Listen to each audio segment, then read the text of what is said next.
Yan, so good morning mga kabarya. Meron na naman tayong panibagong na hunt ng error coin is 5 pesos 19.99 mga kabarya.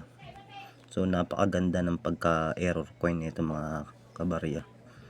So kung napapansin niyo mga kabarya, yung 5 pesos coin natin is 19.99.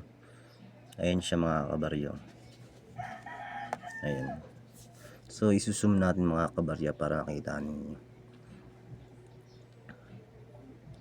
Ayan. Yan mga kabarya. So yung pinaka ano niya, halos wala na siyang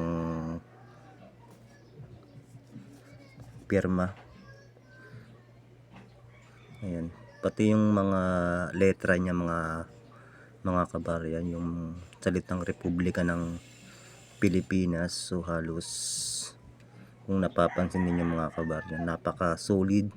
Ang ganda ng pagka-error nito mga kabarya na. Ayan siya. Tapos ito pala mga kabarya, yung pinaka back niya. Ayan mga back niya mga kabarya. Tingnan nyo mga kabarya yung B. Ayan sa bangko, halos ang kapal ng letra niya ng B, no? Ayan. Tapos ito mga kabarya, ang pinaka solid na error mga kabarya. Kung napapansin nyo yung Pilipinas mga kabarya, ayan, no? So yung I mga kabarya halos sumobra. Ayan mga kabarya. Ayan. So napapansin ninyo mga kabarya, yung pinaka I niya sa salitang Pilipinas mga kabarya. Ayan siya mga kabarya. So solid, so bali sumobra na siya ng konti. Tapos halos nagtugma na siya sa pinaka circle o bilog ng ating ano.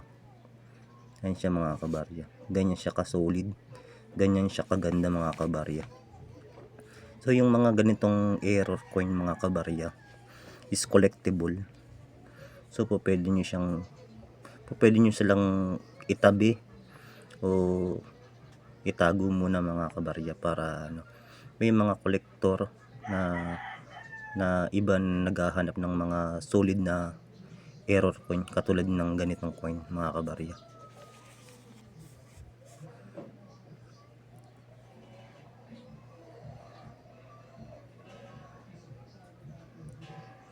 Ayan, no mga kabarya, no? So napakaganda, so solid siya mga kabarya. Ayan, sana may matutunan din kayo mga kabarya. Thank you for the watching. Don't forget subscribe and palike na rin mga kabarya. Thank you so much.